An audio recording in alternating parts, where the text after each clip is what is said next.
Hello, bonsoir, and welcome to the Get French Football News Show. I'm Nathan Staples, and here to go through an eventful week in French football, as always, are Eric Devine and Philippe Barjou. But before we dig our teeth into some meaty topics, here's Eric with the major headlines. Thanks, Nathan. Paris Saint-Germain staked a claim to their third consecutive league title, defeating Guingamp 6-0 at the Parc des Princes on Friday night, Edinson Cavani netting his first career Ligue 1 hat-trick. With the pressure on, Lyon then all but ceded the title to the Parisians in Saturday's early match as Nicolas Benazet propelled host Caen to their first win in five, 3-0. In the multiplex, we were treated to goals aplenty, most notably at the Parc des Sports in Nancy, as a David Ngog brace, either side of two Evian goals, saw Reims and Evian drawing 2-2 before Benjamin Mukanja struck a late winner for the visitors, opening up a dangerous-looking 4-point gap between they and their hosts. Bordeaux saw the last match at the Stade Chaban-Delmas go their way, a brace from Diego Roland beating Les Girondins to a come-from-behind victory over Nantes. Lorient, meanwhile, put four past Metz to condemn Les Grenats to Ligue 2. In Rennes, meanwhile, Bastia rose to 10th, despite having Francois Camano sent off, Gael Danich getting the match's only goal 12 minutes from time. In the most exciting encounter, though, Toulouse struck twice inside of 3 minutes to defeat Lille 3-2 at the Stade Municipal, netting three massive points in their struggle against relegation, and giving their visitors European hopes a serious dent. In Sunday's early match, Anthony Mounier scored a stoppage-time winner at 10-man Lens to keep Montpellier's European hopes alive ahead of their match against PSG on Saturday. Saint-Etienne, meanwhile, broke form and put five past a disinterested Nice at the Stade Guichard, moving 3 points ahead of Marseille. Les Verts' rise was only temporary, however, as Romain Alessandrini provided a goal and assist in the match's last 15 minutes to see Marseille cancel out Joao Moutinho's first-minute opener, moving to within just 2 points of third-placed Monaco. In off-field news, Monaco have reached a settlement with UEFA for running afoul of financial fair play regulations, promising to reach break-even compliance by the end of the 2017-18 campaign. Despite the settlement, Monaco will still enter European competition next season with a reduced squad size. The LFP on Tuesday summoned 15 players and 23 coaches for an investigation into improper betting for hearings to be held in the next few weeks. There is, however, no suggestion of match fixing from any of those involved. The LFP have also announced a shortlist for player, young player, and goalkeeper of the year. Please stay tuned for a full discussion of each later in the program. That's all for now. Back to you, Nathan. Thank you, Eric. And for all your latest news, please head over to the Get French Football News website and follow us on Twitter. The links are in the description. On to the action from the weekend now, and as it's already been said during the news, Paris Saint-Germain have almost guaranteed to win a league title after their 6-0 win over Guingamp at the weekend, combined with Lyon's 3-0 defeat at Caen. With a 6-point lead and 2 games remaining, it's almost a formality, and Philip, PSG hit form exactly at the right time, didn't they? Yes, and to me, you have to go back to the 2-0 loss to Barcelona, which made it 5-1 on aggregate. That was on April 24th. Then you look at the results; they're really pretty impressive, but not they're pretty much what you would expect PSG to win by. 6-1 against Lille, 3-1 against Metz, 2-0 at Nantes, and now 6-0 against Guingamp. So it really looks like Barcelona hit a nerve there, and that PSG players really wanted to win every single game, and there was no way the treble, which will be a historic treble if they do win the title, which they only need a point to win. So if they draw at Montpellier on Saturday, they'll be champions, and if they beat Auxerre, there'll be a historic domestic treble. And you really feel that now all the players are really focused on doing that, and that they have to they may have made mistakes, they may have done things the wrong way, and things could have been better. For example, getting only second spot in the Champions League group stages, and maybe the injuries they were unlucky, but they really want to finish the season as best as they can. And Eric, what do you think about PSG's form as of late? Well, I mean, their form's certainly been better domestically, but I mean, the teams they're coming up against, have little to play for. I mean, Metz, again, we're still in a relegation battle, but the likes of Nantes and Guingamp, I mean, these are teams that are not in European competition, and they're not really in any danger of being relegated either. Guingamp had won the previous week, and pretty much guaranteed and literally guaranteed their safety. It's just that they're coming up against teams that are on the beach. I mean, we saw this with Nice against Saint-Etienne too. If a team has no interest in putting up a fight, any level of any modicum of offensive talent is going to run riot at this point in the season.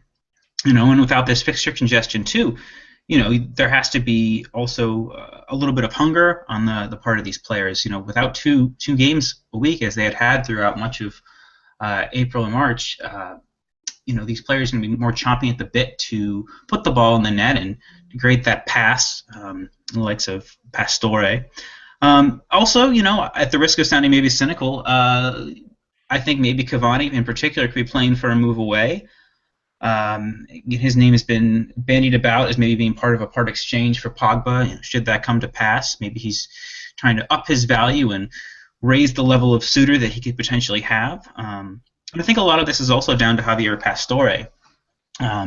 Earlier in the season, he was, kind of the odd man out, but now he's really seemed to have kicked on and embraced a more versatile role in this 4-3-3. He can play as part of the midfield three or as part of the forward line, and his assists and his general passing intelligence have really been at the forefront of this renaissance, should we say. Also, I wanted to make a mention of Serge Aurier. He really seems to be hitting his stride after some injury struggles and some time away at the Africa Cup of Nations earlier in the season. I think, Philip, you want to jump on that. It seems a bit unfair to say Paris Saint-Germain have faced weakened side. They've really put teams to the sword. You said Lille 6-1, 6-0 at Guingamp at the weekend. It's more than just teams on the beach, isn't it? Yeah, but again, these are the results they should that you are expecting. But it is true that the 6-1 against Lille, to me, when I watched this game, it really felt like the players were really angry at what happened, and they really seem unaccustomed to lose, which is quite true. Especially don't lose that often, and then you've got the other 6-0 against Guingamp, which Guingamp have had a great season. They played in Europe and they're probably really tired. But still, it's not. I don't think it's that easy to put 6 goals past Guingamp, and that the football has been. I mean, the football has been great. But again, when you consider the players, it should be. They should be playing that well. On the other hand, can we expect them to play like that all year long? I don't really think that people expect them to beat teams at home by six clear goals or score 6 goals at the Parc des Princes every 2 weeks. So this was definitely for me an end of season stroll that I think will continue for the last 3 games of the season. Yeah. The other thing I wanted to mention there too, I mean, even though Lyon were coming from or were already under the cosh before PSG had taken off, thanks to the results of the previous weekend. I would add too that goal difference was a factor prior to the game in hand being played against Metz midweek a couple weeks ago. So I think that this running up the score, that's in the back of PSG's mind that. Were they to slip up and the title to come down to goal difference, they wouldn't want to be kicking themselves if that were the reason that they were to lose the title. Yeah, we'll move on to Lyon now. On the other side of the coin, it's a really disappointing defeat for Lyon, who could have kept the pressure up on them with a win. Was it a case of this young side just running out of steam at the end, Eric? I mean, perhaps there's a little bit to be said there, but honestly, having watched the match, I think we need to give Caen a bit of credit here. We saw how dangerous this team was when they went on that run to go from 20th up to, almost mid-table back in January and February. And yeah, they've been inconsistent, but this is a really dangerous team. In some ways, I would consider them the league's best on the counterattack, perhaps outside of Monaco. They had a couple of penalty shouts turned down too. This, particularly Umtiti there midway through the first half. This could have been 4 or 5-0 quite easily. Caen were fired up in front of their home fans, and it was really a consummate performance from the team. And this win virtually guarantees their safety in Ligue 1 as well. And just some really tremendous attacking. The first goal was a little bit fluky, but Benezet second, wow! I mean, that's got to be one of the goals of the season for me. That run and to put that inside the near post again. Lopez is one of the nominees for goalie of the season for good reason. He's no chump to place that ball there. Just really a tremendous goal there. It's Lyon will be disappointed, but this isn't the first time they slipped up. Again, like I think I've mentioned this in earlier shows that I think that next year with another year of maturity and some more consistency from these younger players, that next year can really be the year that they can kick on and mount a more serious title challenge, as it were. And also we can't also discount the injury issues that they've had. Missing Bedemo and Jallet and Bisevac for various lengths of time during the season. So credit Con for the win, but credit a little bit is down to Lyon's inexperience as well. What do you think to that, Philip? Then did Lyon just run out of steam, or was it a really determined Con that they faced at the weekend? I think it was Caen being really, really good, and also many factors. First of all, Vercoute, the Caen goalkeeper who used to play for Lyon, didn't play much because there was Loris there at the time. He played a bit in front of Lopez for a few seasons. Vercoute had a great game. Lyon had a couple of chances. They don't look great. They don't look like great world-class saves from Vercoute, but they're solid. Most of the balls are straight at him, but he still has to keep them out as the game is still at 0-0. And then you've got the two opening goals. The second goal is really a great goal. It's really a wonderful dribbling and shooting skills from Benezet, and he may have people may have noticed that goal to think hold on, this is one for the future.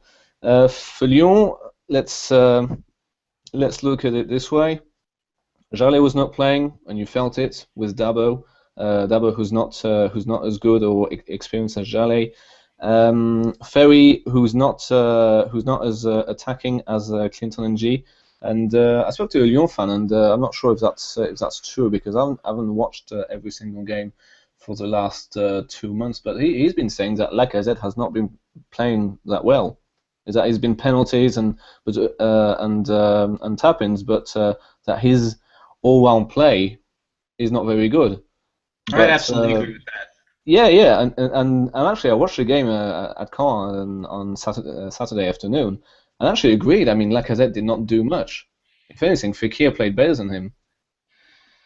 No, I mean I mentioned that in the scouting report last week that speaking about Ng, that he and Fekir have really been the team's only consistent threats from open play in the last couple of months.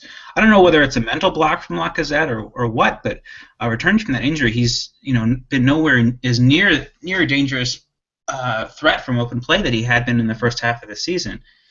That's what I usually say, is that Lacazette, the Lacazette before his injury, so mostly the first half of the season, is a brighter prospect than Fekir is.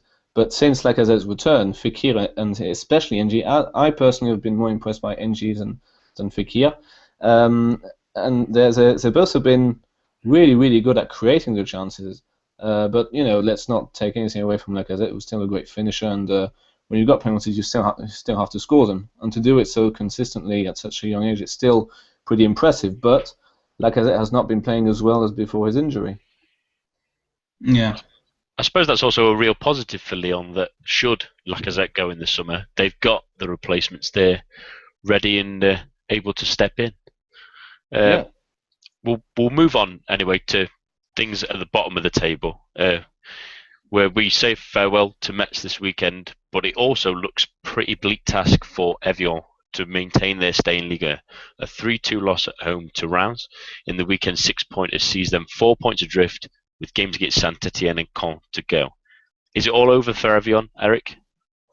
I think it certainly looks that way. Saint-Etienne are going to be visiting, and they're not going to only be looking for 3 points, but also to really hammer Evian to boost their goal difference, the same as they did to Nice yesterday.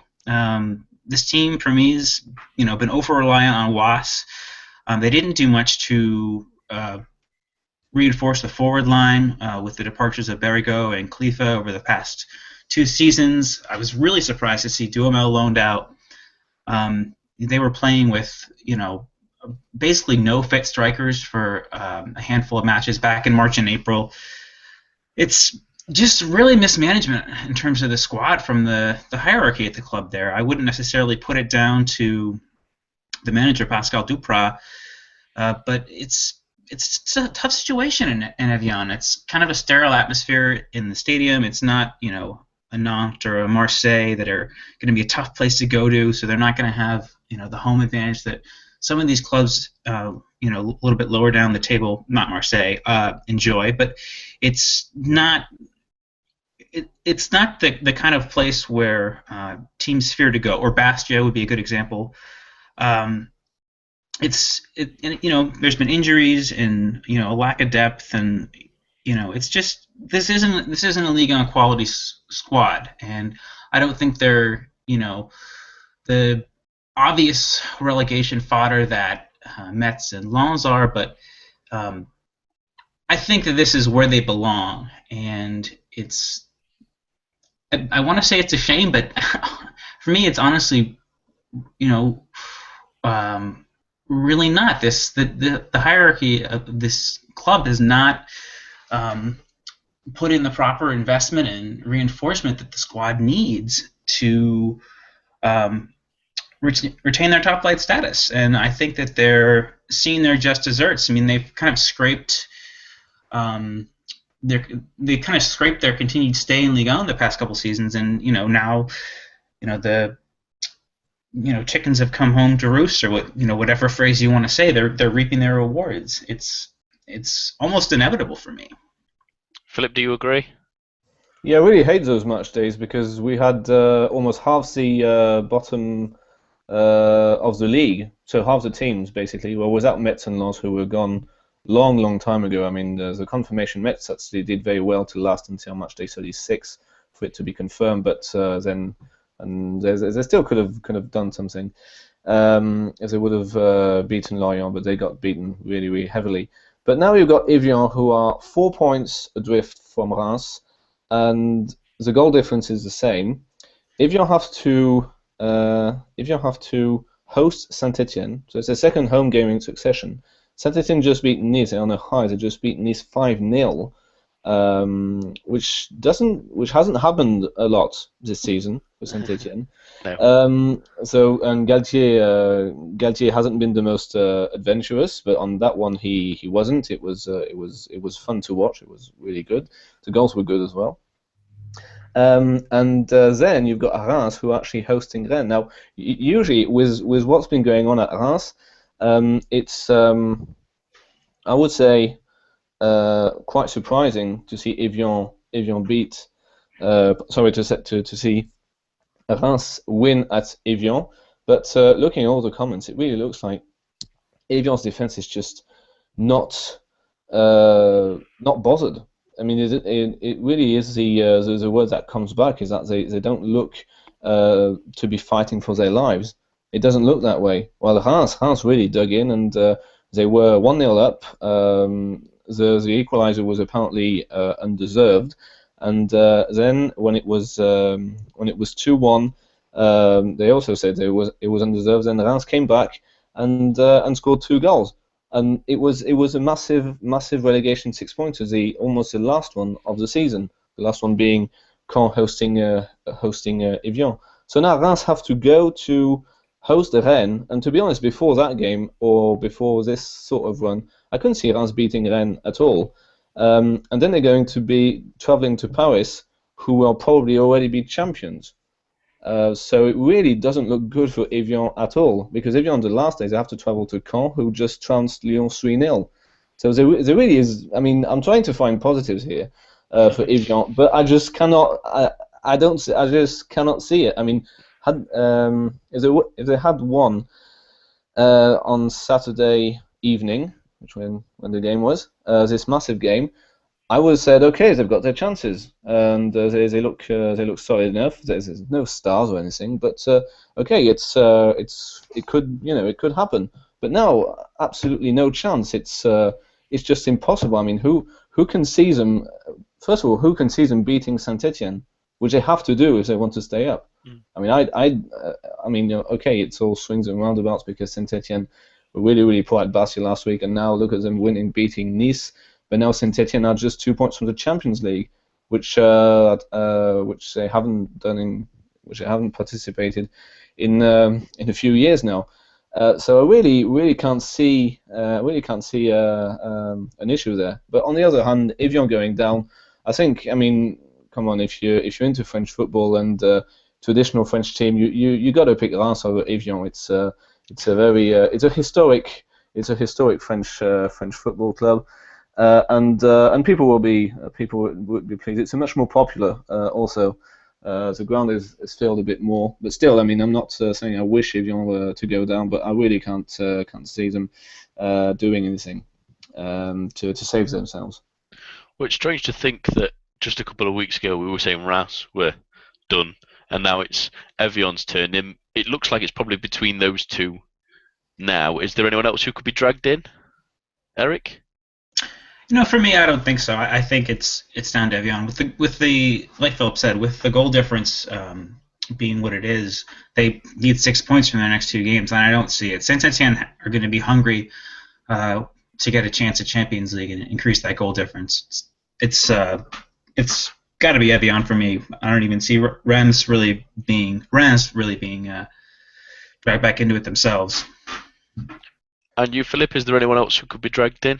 I would have said Nice actually, because that defeat was pretty bad, and Nice have not been in terrific form lately. It's what now? It's 4 games without a win. But now they're hosting Lens, who are going down, and then they're going at Toulouse. And again, everything depends on Evian going winning against Saint-Etienne. So anyway, if Nice beat Lens on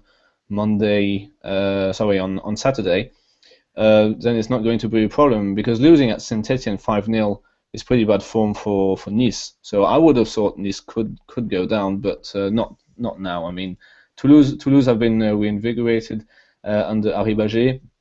Lorient just won 4-0. Caen beat the second in the league 3-0. And then it's mathematically impossible. So it's really between Evian and Reims, or between Evian and Evian. As it seems like me, they've made themselves their worst enemy, I think. As for the departing Mets, who were mathematically relegated this weekend, they had a really sticky spell from November until early April where they didn't win a game. Was that the key to their downfall, Eric? I mean, a spell, that's half the season. This just wasn't a team that was geared to stay up. I mean, they tried to do it with retreads. You look at the likes of Malouda and Maïga.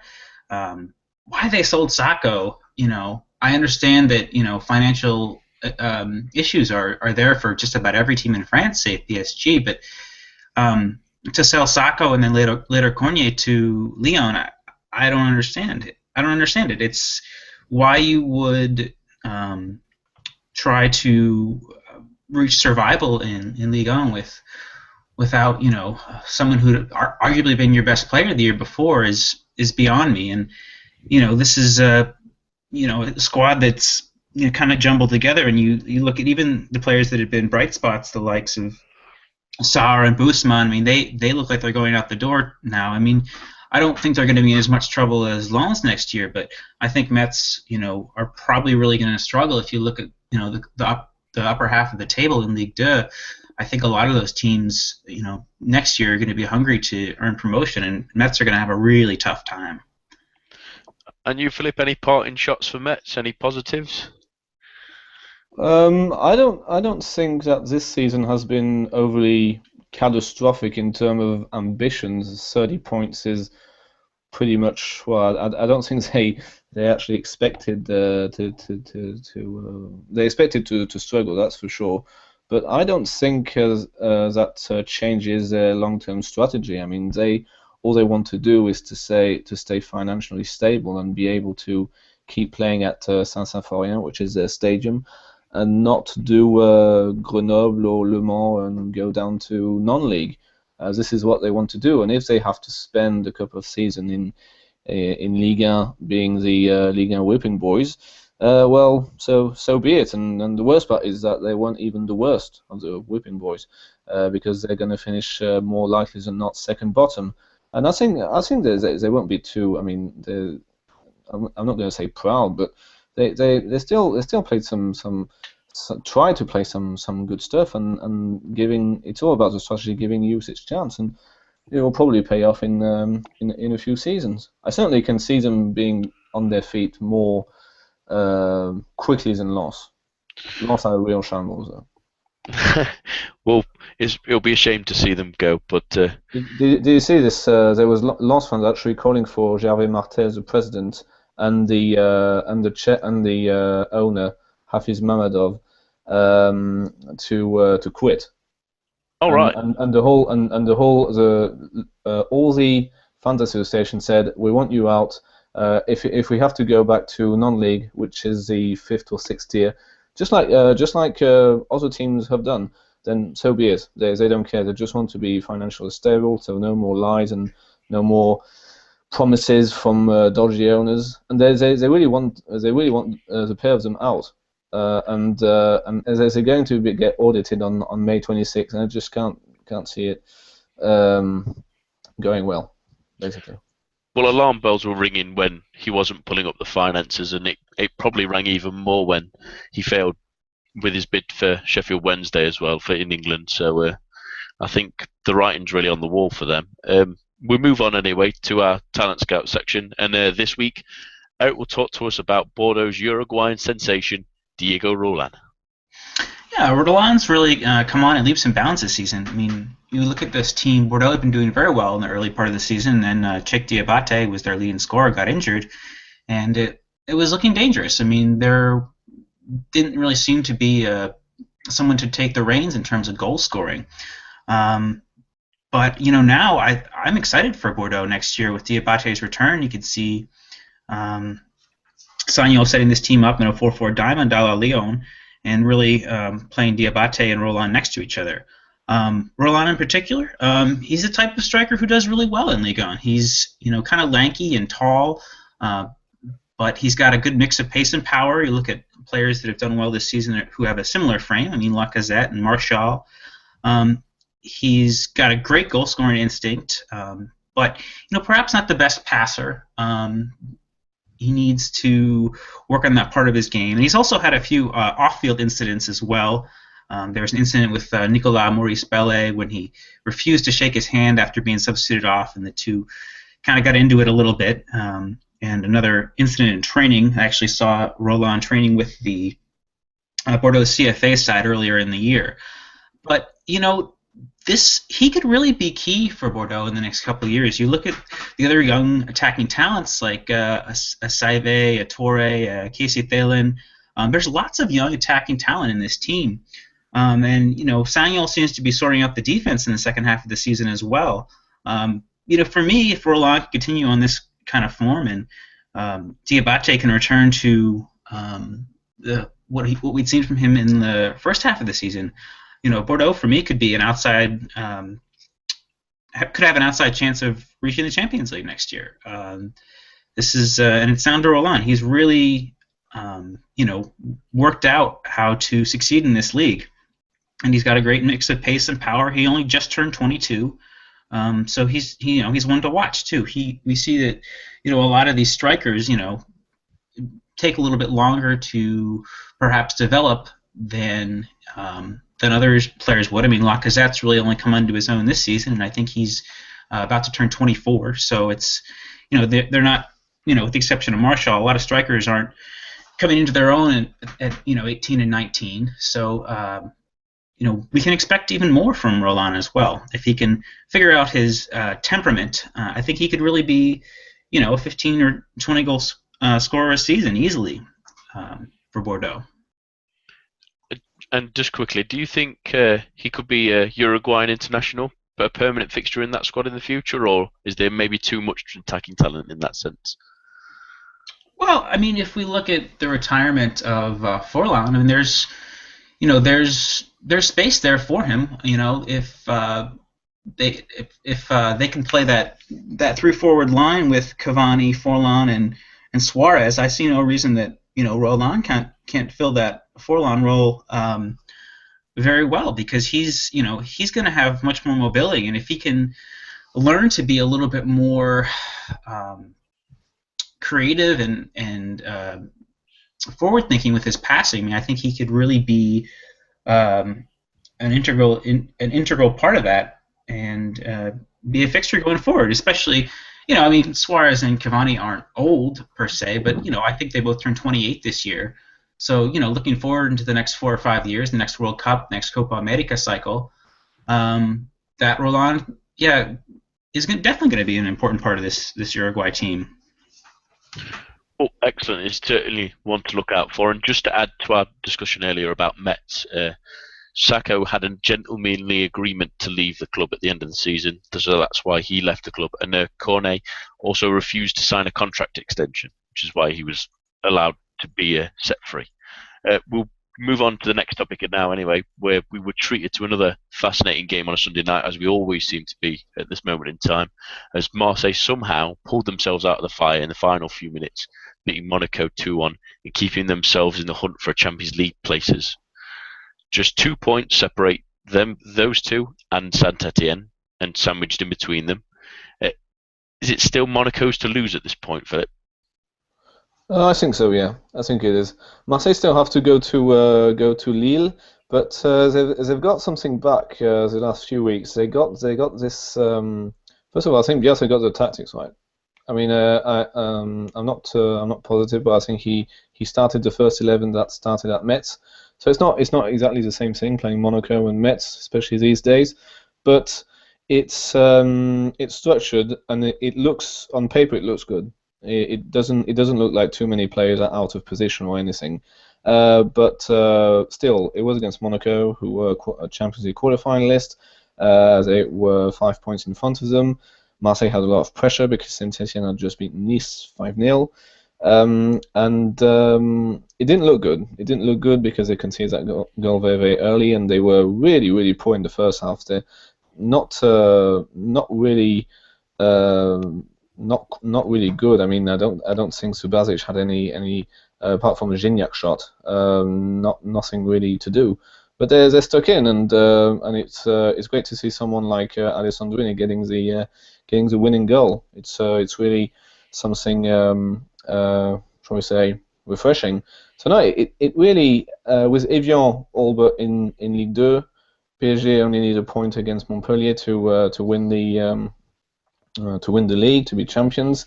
It's really about this third place, isn't it?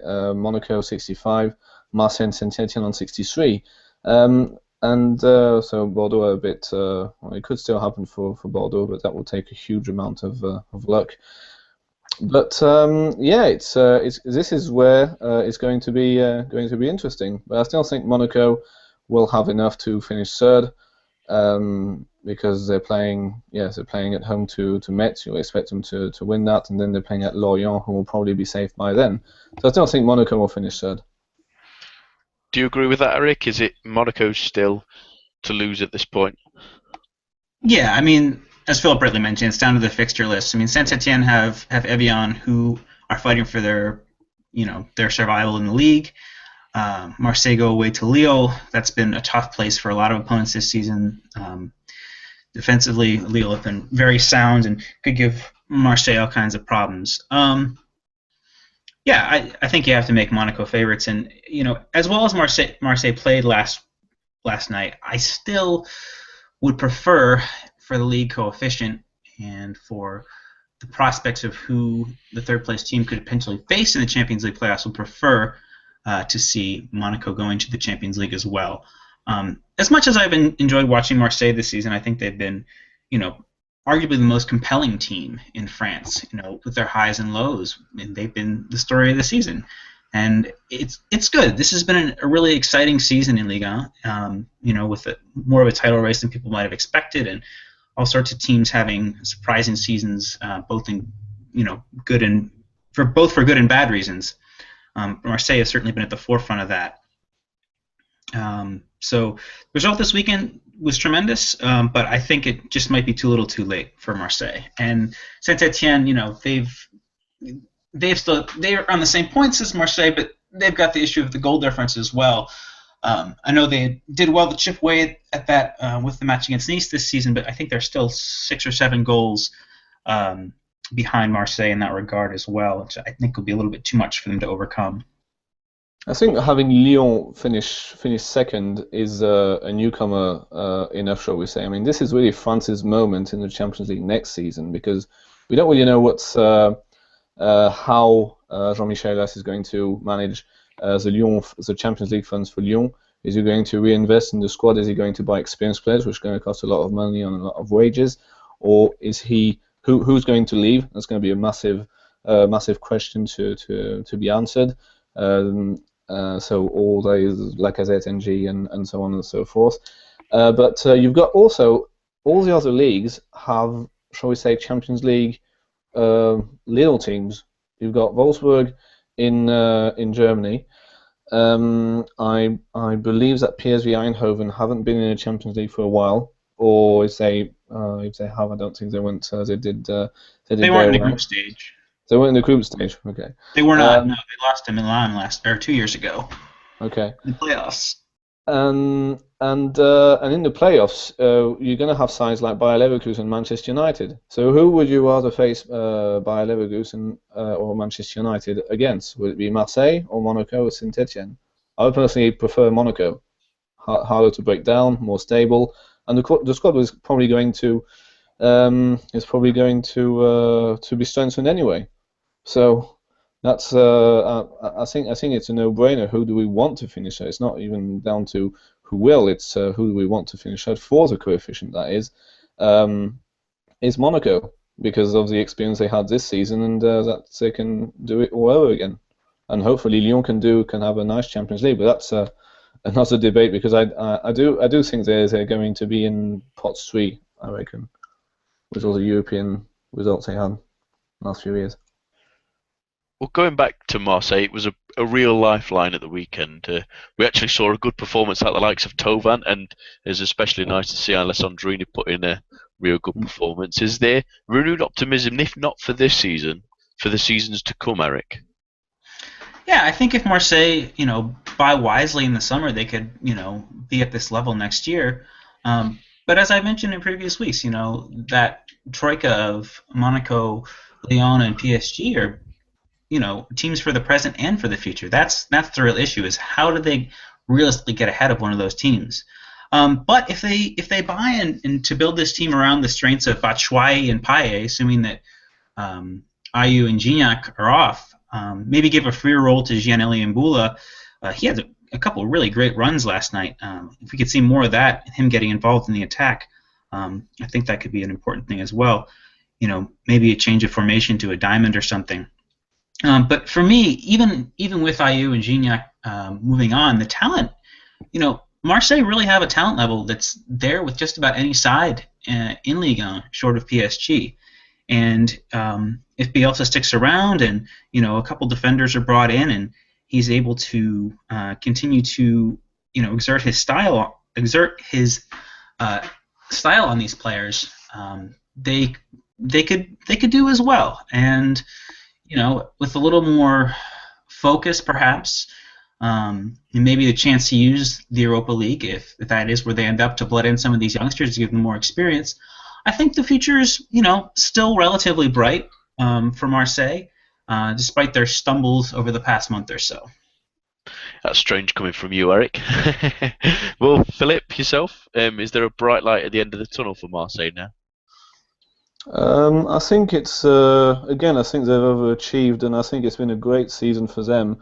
But a lot will depend on how they deal with feisty characters like Thauvin.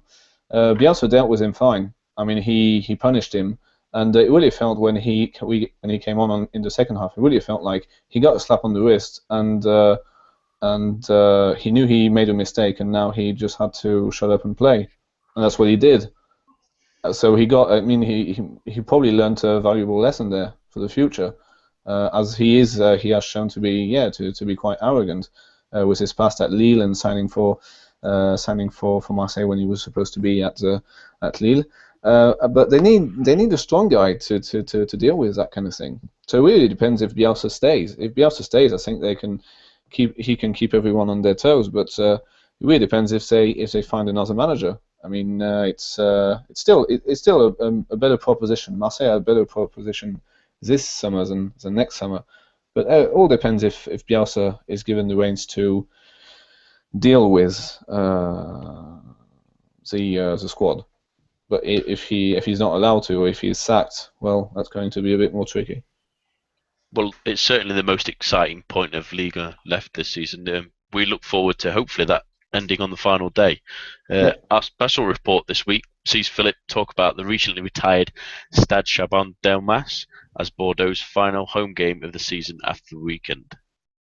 Yeah, so it's not Bordeaux's final home game of the season, but it's their final home game in their current stadium. So they're going to play at home to Montpellier in a fortnight at the Nouveau Stade de Bordeaux, which is 8,000 seats better, which is of course being built for Euro 2016, which will be next summer, June 2016. We're all really looking forward to it, and I honestly can't wait to visit this stadium. So the Stade Jacques Chaban-Delmas, which was formerly known as Parc Lescure from 1924 to 2001, is a very shall we say south of France stadium. So they aren't separate seats. It's all about concrete being on different kinds of levels, very small levels. But there's no real separation. So how they decide how many people can fit in a single stand, I have no idea. But it's really exactly like the one in Toulouse, and it's been Bordeaux's home since the beginning. Ironically, this stadium's its first game ever was a Champions World Cup game in 1938 between Brazil and Czechoslovakia. It was a very dirty game, so lots of bookings and sendings off, and it was fittingly called the Bataille de Bordeaux, or the Bordeaux Battle. And it was the first ever stadium to have a roof on each of the seats, and also no pillar in the way, which you still have in England. You still have loads of stadiums where you still have pillars in the way, don't you? And even in the top two divisions, in the Championship or the Premiership. So that was for 1938. That's a pretty nice gesture. And then, well, of course, a lot of people were going. Bordeaux were a good side back in the day, and they were winning titles. They were playing in European games. They're really doing very well in Europe. So of course the number of seats got expanded, but as it got expanded, it got closer to the ground. So you see, typically French grounds, they're very far from the pitch. It's not like in England. It's quite far. Think about it as the Rome Olympic Stadium, if you will. Maybe not as bad, maybe not as far behind the goal. So of course they built the stands closer, but of course there was the rain, and they didn't have people who were the closest to the ground didn't have a roof on their heads. But it's still a really great stadium. It's not going to be destroyed, though that's a good thing. It's going to be the home of a rugby team which is called Union Bordeaux-Bègles, which play in the Top 14, which is the French rugby's top division, so 14 teams playing against each other. So that's a good thing, I think, for the Bordeaux historians, shall we say. It's right in the city centre of Bordeaux, and the new one will be a bit to the north. So it's been great watching Bordeaux there, and seeing them actually having quite a good record there. On a side note, well, unfortunately, I haven't been able to go. I wish I could, but I'm really looking forward to visiting that new ground, and I hope that Bordeaux do very well, and it can only be good. can only be good when Bordeaux hosts big sides like Paris, Marseille, Lyon, and so on. And hopefully it'll be full most of the time. And it's good to see always progression, but it's also good to see that the stadium will still be in use by someone. That's really great to see. That's really good. We're moving on to the reports we've seen in L'Équipe this week that suggest that René Girard's term as Lille manager is over, and the favourite to take his place is former Zambia, Sochaux, and current Ivory Coast manager Hervé Renard. It's been a tough season for Lille overall. Is it the right time for Girard to go, Eric? I think so. His hand has definitely been forced by injury. We look at the likes of Marvin Martin and Ronnie Lopez being out this season, both creative players. He's been a little bit too negative this season, especially if you look at the performances in the Europa League group stage and against Porto and the Champions League playoff. That 4-3-3 with Mavuba, Beaumont, and Gaye is just not positive enough. I mean, he's shown a little bit more in the past couple months. Sofiane Boufal in particular has been one of the revelations of the season, and he's been using him more. And also like Adama Traore, and even Gaye is really still a developing player. But I think that this team really needs a bit of a reboot away from this overly defensive style, as a lot of these players are aging. And I think that Girard has done relatively well, especially the third place finish last year. But I think that in order to get the best out of these younger players, that a less overtly defensive approach is needed. And I think that whether it's Renard or someone else, I think it's a good time for Girard to make his bow. Do you agree with that, Philip? Is it time for Girard to leave Lille?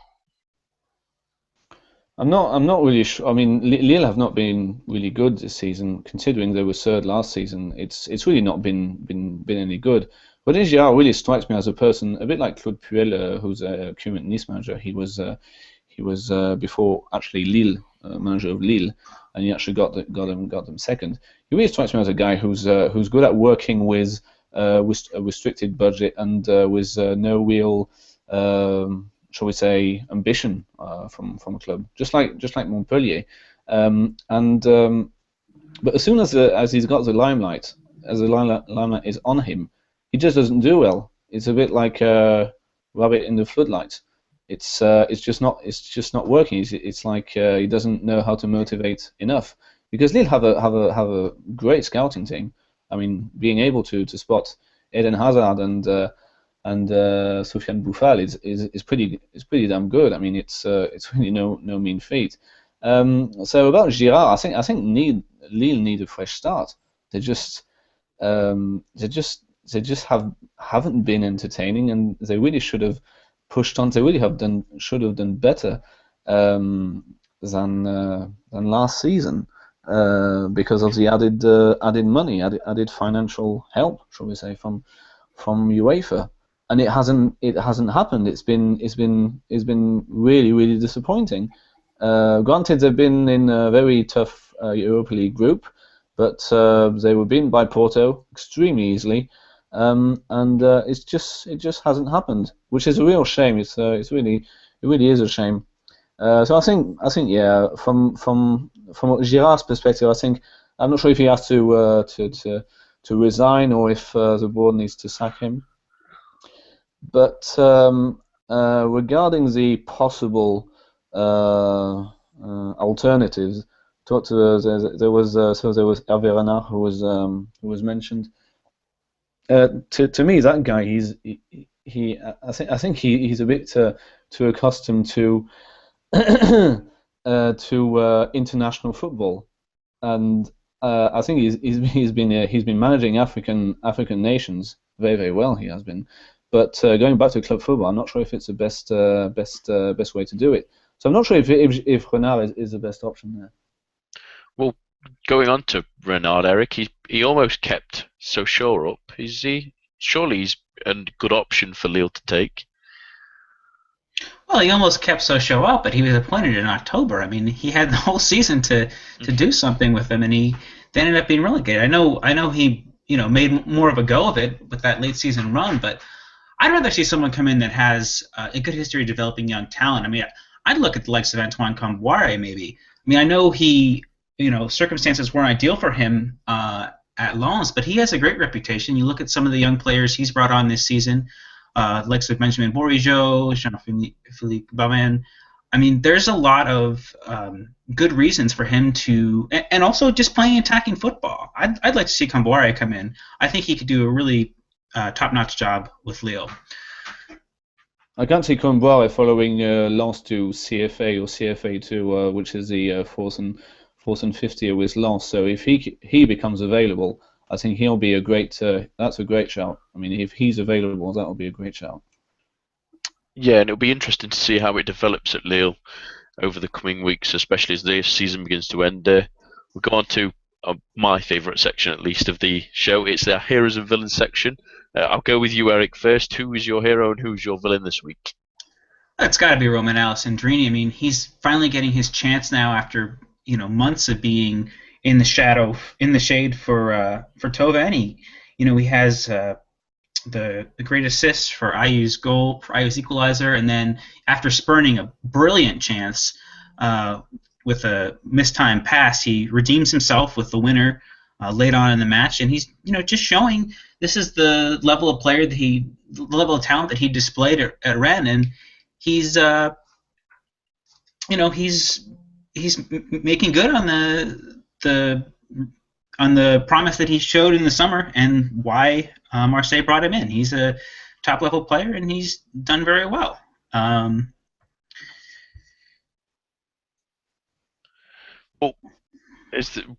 What about you, Philip? Is there anyone in your section for hero? Well, it's the same. Alessandrini. I was so happy that he scored. He really had a tough time, and it's really great. It's really great to see that kind of thing with the player played by injury and coming with a good in a very important game as well. And I think if he can stay fit all season, he'll be good for Marseille. I'm really happy for him. And as for villains, who have we got? For me, it's René Girard. We talked about him earlier. He made a big mistake against Toulouse. He thought the points were safe. He takes off Bouffal and Lopez, and then Toulouse immediately responded with 2 goals, and his creative players are already off. He's got no way to respond, and it was a long shot, but Lille still did prior to this weekend have an outside chance of qualifying for Europe. That's gone now. It looks to be between Montpellier and Bordeaux for that 6th place spot, provided that PSG do win the Coupe de France. And I think that it's not the first time we've seen him be too negative this season, and he needs to give Lopez and Bouffal the freedom of the pitch to continue doing what they've been doing, and to take them off, I think, was a huge mistake.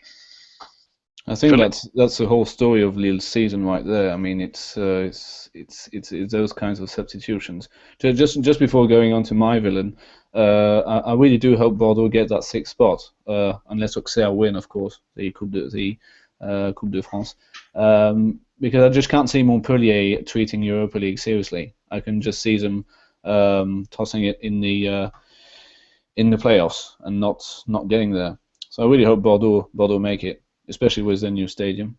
Anyway, my villain is Gervais Martel, Lille chairman. He really looked like for so long he's been the Mr. RC Lens.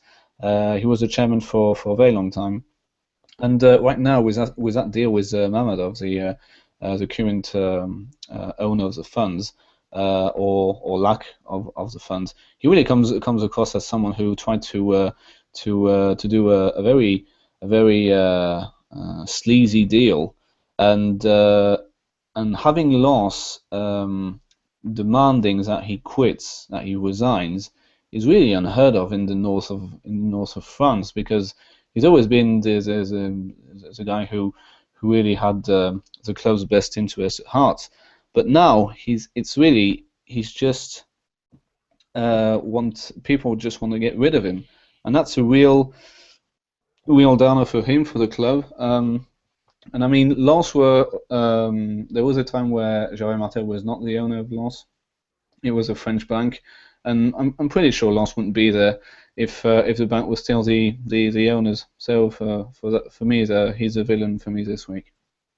Some interesting choices there. Certainly interesting to think about. So now we move on. As we discussed the managers up for the Ligue 1 awards last week, it's time to move on to talk about the player awards that were announced this week. For the Player of the Year, we have Javier Pastore, Alexander Lacazette, Marco Verratti, and Zlatan Ibrahimovic. Whilst for the Young Player of the Year category, it's Marquinhos, Anthony Martial, Nabil Fekir, and Morgan Sanson. We will talk about the main award to start off with. There was a bit of a surprise that Dimitri Payet wasn't made the list. Philip, should he be on there instead of Ibrahimovic?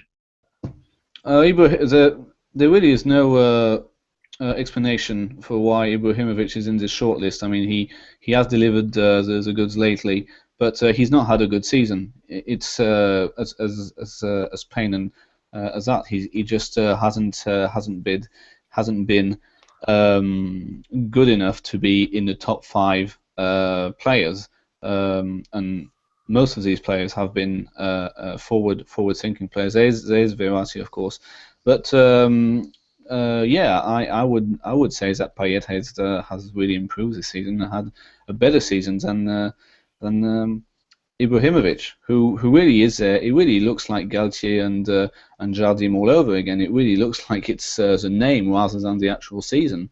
That someone just looked at the stats and said, "Oh, Ibra has more goals than Payet," so they just put Ibra there. It really isn't very logical. Eric, do you agree with that? Payet should be on the list. Oh, absolutely. I think that even out of those 4, aside from Verratti, Payet has been the most consistent out of any player, really, in Ligue 1. I mean, we look at Pastore, Ibrahimovic, even Lacazette, who would be, my presumptive winner based on how important he was to Lyon's early season run. I mean, even he's had an inconsistent run of form, but Payet has really kept ticking over the whole season. His assist total is tremendous, but he also tracks back well. He's really been integral to all the success that Marseille have had on this season. Well, you've picked your winner there, Eric, in Lacazette. Have you got one, Philip? Oh, the same. It's Lacazette. It's definitely Lacazette. I mean, before his injury, he was flying. Like we said, we discussed he wasn't as good, but it's still you can't take it away from him. Pastore's Verratti have been really, really good, but I think you have to give it to Lacazette for just only for the effort. I mean, we all knew before that Pastore and Verratti were really, really good players, and Lacazette has just confirmed this season. So it has to go to him. I'd be very disappointed if he didn't win it. As for the Young Players Award, we'll move on to that one now. Is there any glaring misses on that list, Eric? Yeah, I think Martial's been great in the second half of the season, but again, consistency is important for me looking at these awards. I mean, Sanson and Fekir and Marquinhos have been doing it all season. I'd look to see Corentin Tolisso or Yannick Ferrer-Carrasco on there ahead of Martial. I'm not sure what the age cutoff is and whether Ferrer-Carrasco makes that, but for me, Martial's been tremendous, but only over the past really 2 or 3 months.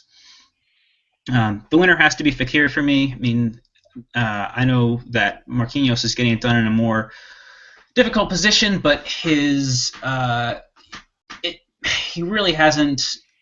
I still think that it's only been very recently that he's even earned Blanc's full trust. So Fekir's got to be the winner there. Philip, do you agree with that, or is there anyone missing on that list for you? I would also put NG because he really has gone from the status of being a bit part squad player at Lyon to having his name out of the starting 11, being like, why isn't he starting? He should be starting. So to me, he should start probably should be one of the first names on the Lyon team sheet, and he did that this season. I mean, we didn't have that last summer. To me, the winner should be Marquinhos. I really do. He's really just so impressive when the pressure's on his young shoulders. He can play both centre back and full back, and he's just got such a bright future. It's really one for the future. So are all the others, obviously, but I really do think Marquinhos could become a great, really. And finally now onto the goalkeepers award. It's between Anthony Lopez, Daniel Subasic, Stefan Ruffier, and Steve Mandanda. Who takes it, and is there anyone missing off that list, Eric? It's got to be Lopez. He's an easy choice. I mean, the way he kept Lyon in so many matches, particularly earlier in the season before they went on their run. They had a couple tough matches against Monaco and PSG, and he was really key to their successes in that match. And those matches in particular. Subasic has been great as well, very quietly. Ruffier continues to improve. I think he deserves it as well. Mandanda's been better than last season, but still too iffy at times for me. I think that, for me, Benjamin Lecomte and Alphonse Areola have both really been impressive at times this year, especially considering they've had to deal with a lot of inconsistency in their back four. Benoit Costil from Rennes as well, I think, is a good shout. Really a lot of good talent in this league in terms of goalkeepers, and I think we're pretty lucky. Sirigu as well has had a good season with an inconsistent back four. And for you, Philip, who do you think takes that one? Lopez. You know what, Eric? There was actually some talk in L'Equipe that Areola could actually be PSG's #1 goalkeeper. So that instead of selling Sirigu, putting him on the bench, they will actually promote this young keeper who has been actually very excellent. But no, I agree with the general sentiment. It has to be Lopez, especially for such a young guy. He's been outstanding, really good. I don't think. I mean, I don't seem to remember too many mistakes he made. I mean, he really had a really good season.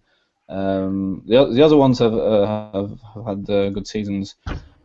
Good seasons as well. Subasic to me is a close second. Ruffier and Mandanda, I don't think they'll win it. So it could be Subasic, but I would give it to Lopez personally. Yeah, and I also think it'll probably be a Lyon sleep of Lacazette, Fekir, and Lopez. That's all we have time for. Just one last thing. Carry on. We've got time.